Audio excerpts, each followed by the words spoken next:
So Cody wasn't coming to your house at all. Was he even checking in on you? What was he doing at this time? Well, we would text and have phone calls, you know, probably with Robin more than anybody throughout. But it wasn't like Cody coming in No. to check in on you the way you wanted him to come in. No, but check in on you. that's just not where our relationship is right now. Family, look, I get everything is super strained with her and Cody. I get that. But she's choosing a family identity, so let's be a family.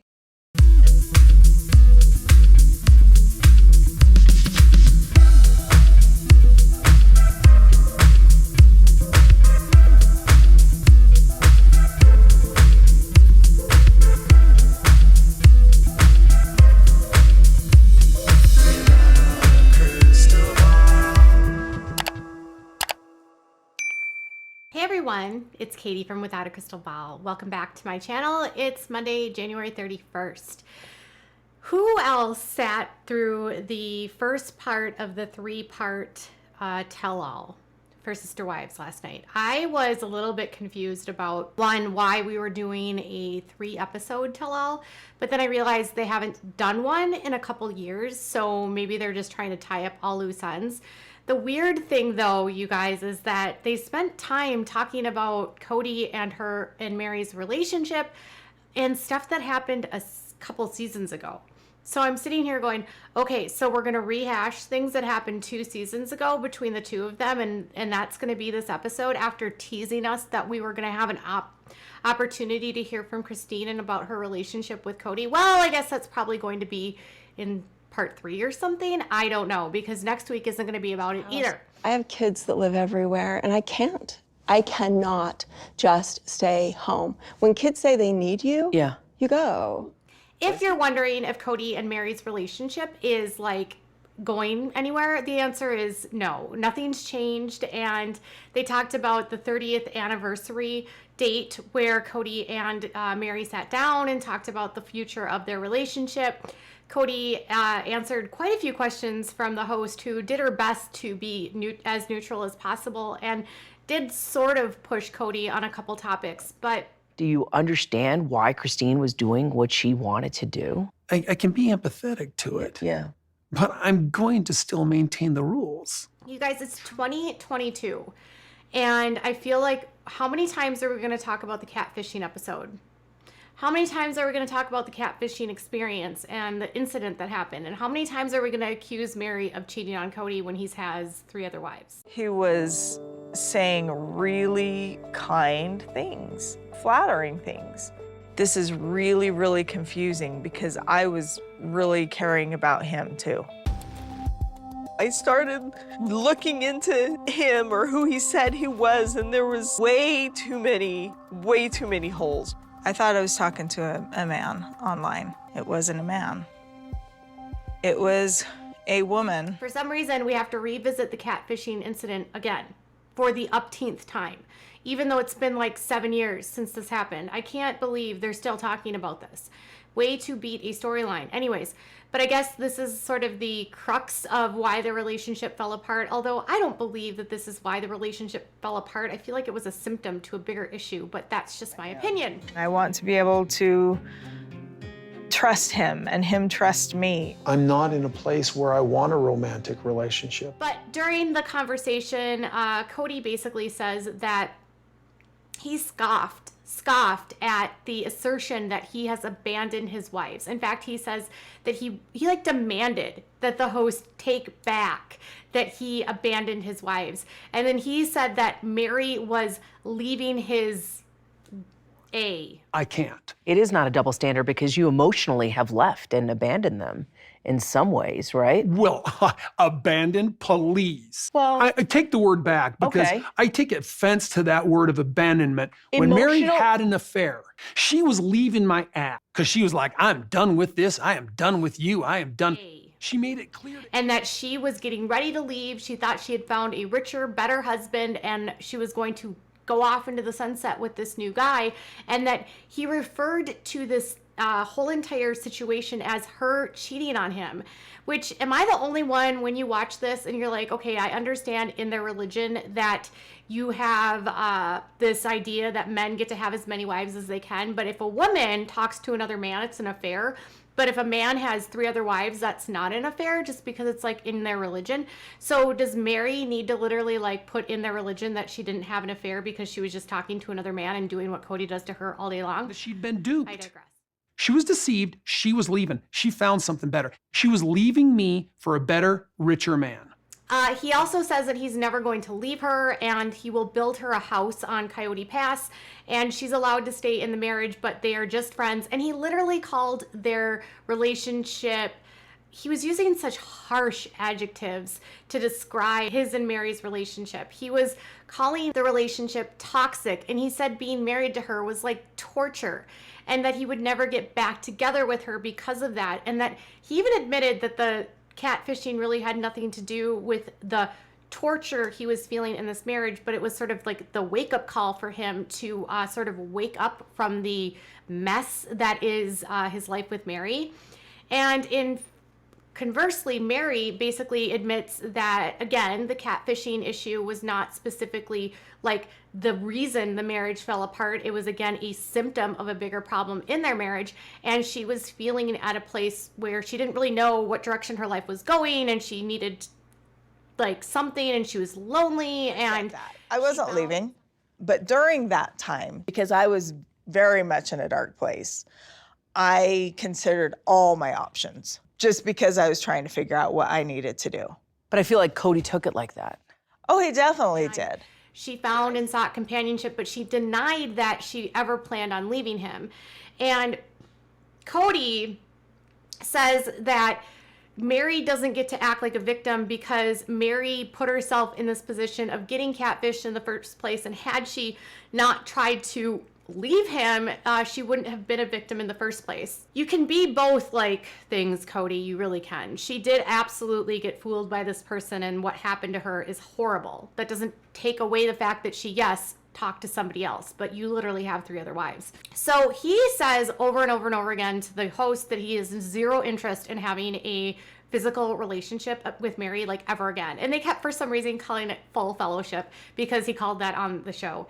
And she says that she really wants to get their marriage back to that and has hope that it will get there. And then she got pushed by the host about the status and like what was the situation in their marriage, how long has it been this way, and why is she staying? These are the questions I wanted to know, and in full honesty, like I feel like the hostess could have maybe like pushed a little bit more, but I understand she doesn't want to close Meri off. But she did ask her, like, why are you staying in a situation where he doesn't want to be with you? And what keeps you emotionally invested in this relationship? Because I love him, because when I pray, when I meditate, because I have, you know, I believe in a God, and when I pray, I just feel peace when I think about staying in the family, because that's what I want. And she basically told the host that she prays on this and she has decided that she wants to stay because this is her family, and why would she leave her family? And it's not necessarily that she just stays for Cody, but that she stays for the family. But she also said that she still loves Cody, as in love with Cody. So she's in love with Cody, she loves Cody, but Cody doesn't reciprocate. And the hostess was having a hard time with that because, you know, she was just like, but he doesn't want to be with you, so why would you stay? Because that's what I want. That's what I know is right for me. It's like she is still part of the family. But the larger family. Yeah, the larger family, but I'm not ever going to be in a conjugal relationship with her. And she basically kept saying over and over again about her religion and about God, and this was her family, so why would she leave? And she has this like tiny, like minuscule hope that at some point things will turn around and that they will be back together and they will get into a relationship that's romantic again. Now, this is where it gets interesting, because then the hostess says to Meri, like, how long has it been since you guys have had an intimate relationship? And she said probably more than a decade. But when did the physicality go out? It's, I don't know, maybe a decade. A decade ago? Yeah. So my mouth fell on the floor at that point because I was like, a decade. So this was probably filmed in 2021, which means 2011 is a decade. A decade ago would be 2011. The Sister Wives show debuted on September 26th, 2010, meaning that as soon as Cody married Robin, basically what happened was he abandoned Meri. Does this sound familiar? Because She says a decade. That puts you at 2011, if I'm doing this correctly, because it's January 31st. I assume this was filmed in 2021, meaning 2011, meaning they maybe had an intimate marriage for one season of the entirety of the show, and then it was what? Faking it for everyone. So all of that stuff about the years that they talked about having a baby, having a surrogate baby, was the surrogacy that Robin had promised her or told her she could do. Was that because Cody didn't want to have intimate relationships with her? Were they using that as a cover for, she did suffer from serious infertility, and so getting pregnant was an issue, but was part of the getting pregnant issue not just infertility, but also was Cody not wanting to be intimate with her? Is that why Robin was offering? I have so many questions about why this all kind of happened. And then Meri, if you remember in one of the seasons, told Robin that she didn't want her to be a surrogate. So I'm just lost because I don't remember them not having an intimate marriage for a decade. I remember them faking having an intimate relationship on the show. And are you willing to wait forever for Cody to come full circle and be in full fellowship with you? I have hope that he will. And also, if he never does, then I'm going to create my own peace and happiness within the family relationships that I do have. So the catfishing happened in 2015. So the catfishing happens in 2015, and they stop having an intimate relationship in 2011. 4 years that she didn't have any intimacy. I mean, can you blame the lady? She wasn't getting any goods, Cody. Is that really an affair when you're withholding it and you're abandoning her? And again, he says he didn't abandon her because she didn't want his ass. Anyways. So I have a lot of questions because it just doesn't add up. Otherwise, they've been faking this for the story. And then I start to question like all these other storylines that have been going on because, okay, in fairness, they could have been still kissing and hugging and stuff. But this idea that they had no intimacy for a decade is really wild to me. I don't know why I keep getting stuck on this. But their marriage wasn't falling apart, at least on the show, according to them at that time. So I don't know. So anyways, 10 years, Meri.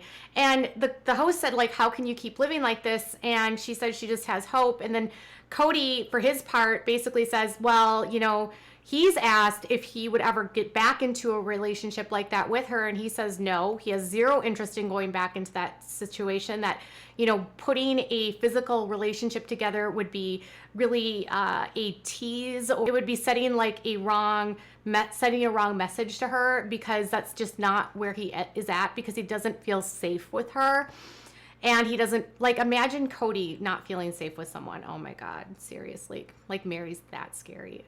Anyways, he says that they're just a bad match and he doesn't want to be back together with her. And he also says that every woman has to make their own decision and that he wouldn't be with her if they weren't religious.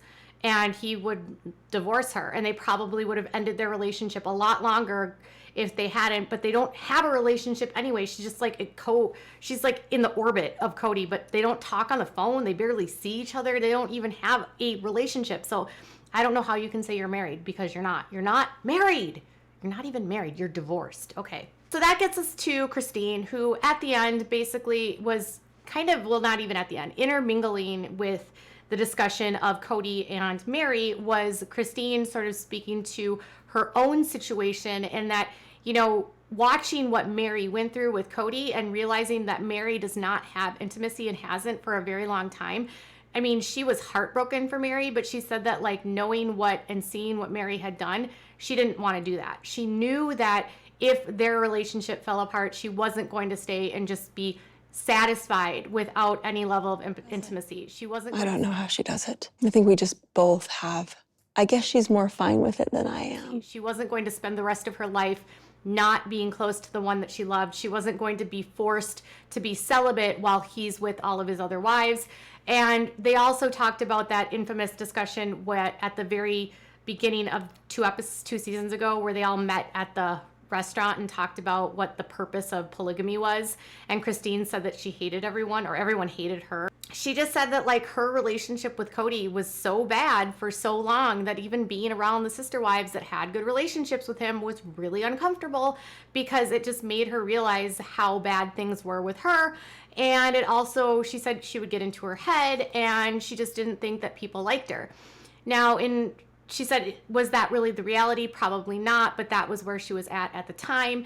And they all kind of spoke to how that little voice in their head makes them start to question things, and if they listen to each other's, in that little voice in their head that tells them that people don't like them, then apparently that's what causes problems.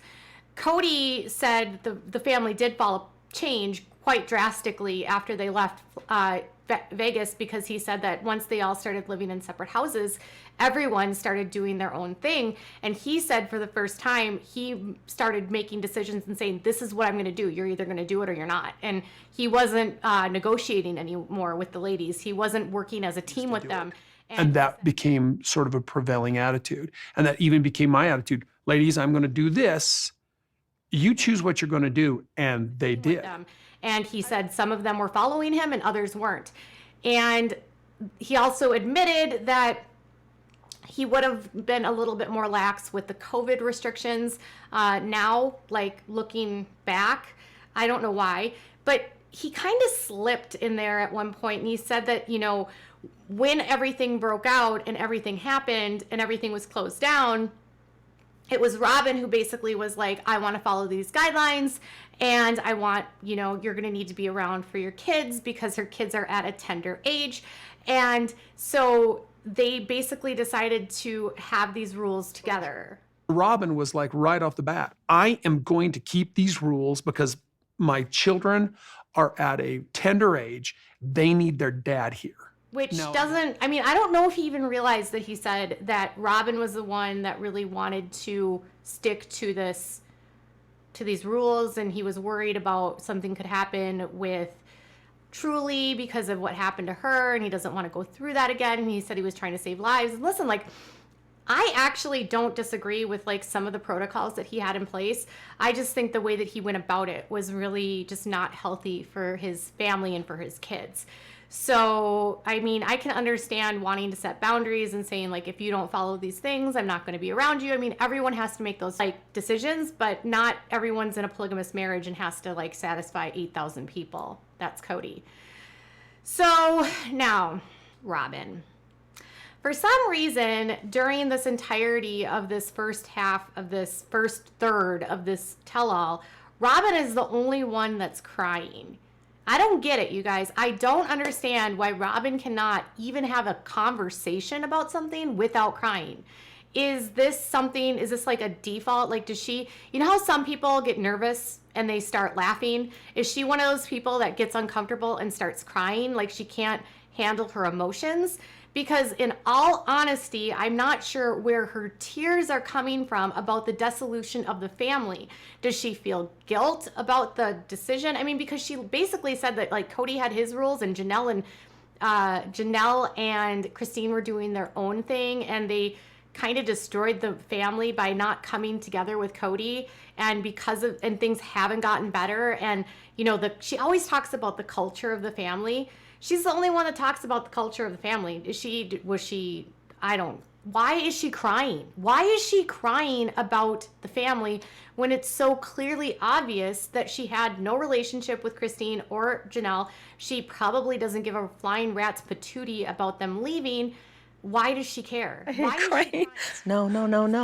It felt like the family group and the unity, all of that stuff, just got thrown out the window because of a virus. Why is she crying? Does she feel guilty? I think she feels guilty. Either that, or she's just acting like an actress, or there's something that she's not telling us about, because I can't understand why none of the other wives were crying. No one else was crying. People were expressing how they felt.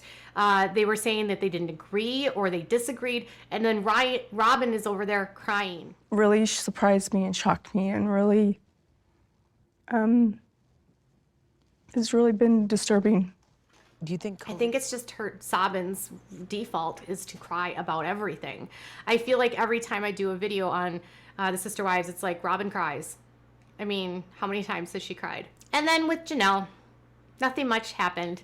Janelle talked about how she's like kind of been the mediator, and you know, the family did shift and change, and she did follow the CDC guidelines, and she struggled with her older boys following the same rules, and she felt like she was like caught in the middle. And she even talked about how they asked her about, you know, if she ever gets upset with Meri about the, you know, the friction that she's adding to their marriages, because she did say that when one relationship is struggling, it sort of affects the whole family. And she was very neutral. She was like Switzerland, and basically just said she feels sad for both of them. But again, she also said that Meri shouldn't complain about wanting to be alone during this COVID thing, because if she would have needed help at any time, Janelle would have been there. Which I just wonder, like, does Meri feel safe going to Janelle knowing their history? It just seems very obtuse for her to say that. She also talked about a little bit to do with the COVID rules, which wasn't very much, how Cody was being really difficult, and he came to a place where he was becoming very stubborn, and it's become his like attitude has been very difficult for the whole family. She didn't really speak much about Christine yet at this point. So everything that we saw in the week's teaser about the discussion about the divorce and what happened, that wasn't in this episode at all. We just saw Christine basically say that she was not going to have a marriage like Meri and Cody. So if we learned anything in this first edition, which I'm sure it's all over the place and I probably missed something, I'm giving you like the parts that stuck out to me, because honestly, there was a lot of conversations in this that I just felt were like, are we really talking about this again? Like all this minutes about their relationship. But so the takeaways here are that Cody and Meri's marriage has been dead for like a decade. Christine learned quickly by watching Meri and Cody's marriage that she did not want to have a marriage like them. And that was kind of a precipitous to know for her, knowing that she wanted to leave. Cody never wants to get back together with Meri. He never wants to be physical with her again. Meri's never going to leave because of her religion. Robin cried, and Janelle, again, is acting like Switzerland. Janelle obviously is very diplomatic in a lot of what she does, and honestly, that's what bothered me the most this past season, was just how awful Cody was to Janelle. Because if you watch the show, and you have watched the show, I do find Janelle to be the most like logical in her thinking. She's also the most even, so she doesn't take sides. She doesn't frequently yell. She's very careful with her words. She's very, I don't know, thoughtful in how she expresses herself. So I didn't like how Cody treated Janelle this year. It really bothered me. And part of me hopes that we learn more about the status of Janelle and Cody's marriage, because I feel like that marriage is probably on the backside too. But for that, that's all I have. Robin cries, Cody's talking about COVID, Meri and Cody, blah, blah, blah. So what are your thoughts about this bombshell about their marriage, and about what Christine learned, and about Cody being a pill and calling Meri, like his relationship with Meri, torturous? And do you think that Meri will ever leave? Because I don't. She was posting a bunch of stuff on Instagram about how no one understands her, and you don't know, and you shouldn't judge. And it's easy to say that, Meri, but you literally are on a TV show, so everyone can judge. When you put it out there, we're going to judge. I mean, it's kind of like me. People judge me, and I'm like, whatever. All right, you guys, tell me what your thoughts are in the comments below. Bye, guys.